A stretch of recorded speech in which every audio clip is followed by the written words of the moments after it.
Here's Rob's book, Rob Riggle, Grit, Spit, and Never Quit. With you. Yeah, I mean, I should first say thank you for your service. You're like a colonel, right? Yes, thank you. Appreciate it. Oh, no, I mean, I didn't do anything. I mean, I always have been of the opinion there's just two categories, especially for, well, no, I mean, women fight now in the forces too, but you either went to war or you didn't. Yeah. Everything else is on a scale. That to me is the absolute dividing line. There's nothing like war. There's bravery of different kinds. People have called me brave many times.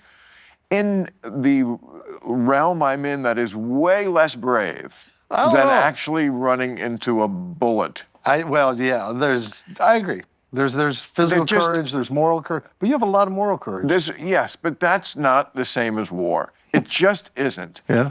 I'm saying that as someone who's never been to war and probably would shit my pants and run away. I mean, I don't know. No, you've got natural fighter instincts. I don't think you'd run away. Yeah, I hope I wouldn't. No, you wouldn't. But that's the other thing. You don't know unless you have been there. You don't know what you would do. Yeah. I think a lot of, well, again, I don't want to generalize too much, but I think a lot of men, they always want to know what kind of medal they got. On some level, they want to know.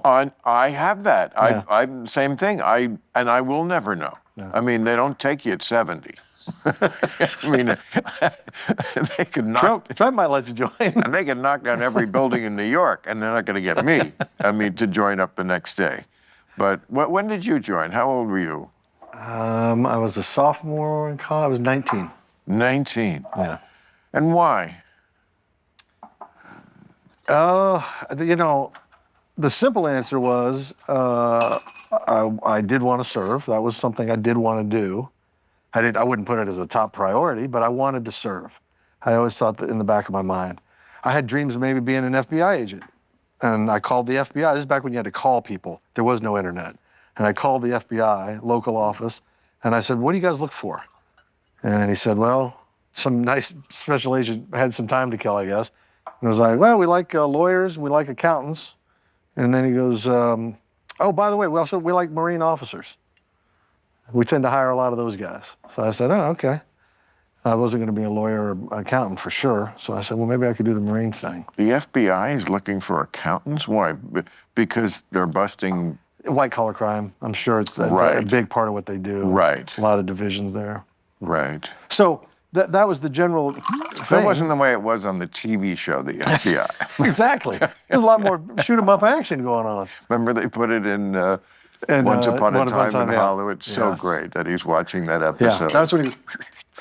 that famous meme that, Yeah. But that was a classic 60s show for sure. So, wow, so it was a way to get into the FBI. Well, I was also a theater and film major, right?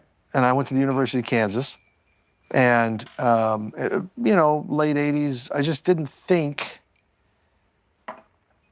we didn't have the internet. The world wasn't as touchable as it is today. So I just didn't see a path to becoming an actor. Late 80s, I just didn't think. Yeah, I just didn't. Period. I just didn't, but I didn't think there was a path, so I never thought it was a real dream. I just thought it was a great dream, and I loved comedy, and I loved, watching all the great comedians of the day, and I loved watching all the movies, the comedic movies, and I could quote them chapter and verse, and I loved acting and all that, but it wasn't tangible, it wasn't real, so I was like, okay, yeah, of course I want to do that, but what do I really got to do? I got to get a job. That's what I got to do. I got to get a job.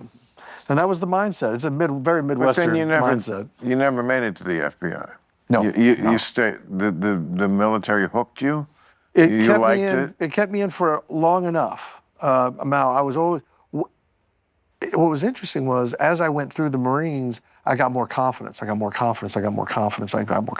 Oh, I'll bet anybody who can make it through Marine training, isn't it like the? It's pretty tough, yeah. I'll bet it is. And so then when I'm just getting this from Richard Gere movies, but I mean, it looks like a nightmare. I mean, like, they're so mean to you. Yeah. The sergeants. Yeah. What happened to a little empathy?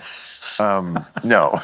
They, it's tough, but I got more confident, and then because I got confident and because they kind of showed me my new limits, this is what I thought my limits were. Then they showed me my new limits. Right. I said, you know what? Maybe I could be an actor. Maybe I could be a comedian. But they're doing that to weed out. I mean, they purposely want to find the people who will quit. It's pressure points. It's like how much pressure, and that, you know, if you're trying to create a warrior cast, that is the thing. That's the right thing to do. I mean, that's why our military has always been pretty kick-ass. I think yes, you do tend to get good people for sure. They do have strong. You get the fittest. You do for the task of, you know. And you have to be mentally. You have to be strong between the ears too. Totally. Well, mostly. That if somebody says, "Run toward that machine gun nest," it's unnerving. Unnerving. It's a polite way to say it. Pants shitting. Yes, and people still. I mean, the reason why they want very, very young people in the military is because very young people are the most amenable to. Well, they also don't. They haven't lived long enough to be afraid of a lot. Right. And if you just tell them, do this, do that, I mean, you know, it's... I watch on a totally different level, but I'll watch poker players. The young poker players, they're gunslingers. They're slinging hash, they're throwing chips around. The older ones, they maybe have a little more wisdom, but they also know everything that can go wrong. So they tend to not push the envelope as hard, so to speak. And who wins? Usually the young guys. Really? Oh, yeah. Because they're reckless and dangerous. And that helps. They make bold moves. Yeah, it does. But going back to, so when I went through officer candidate school, right?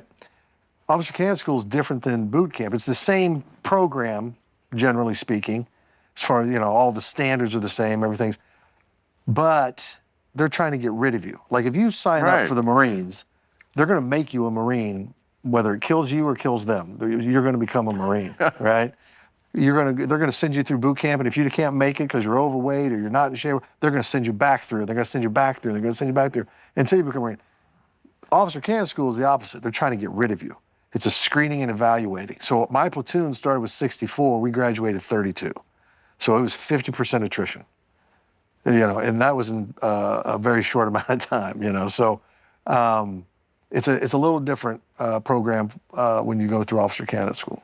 I mean, that's not completely different than the way it is in capitalism anywhere, business. I mean, you know, Jack Welch famously was the head of RCA for the longest time. He's known as Chainsaw Jack, I think, as he would every year fire the bottom 10% performing in the company. That was the mantra. You know, that was the operating procedure. And so even if you didn't do a terrible job, you know, it was always a game of musical chairs.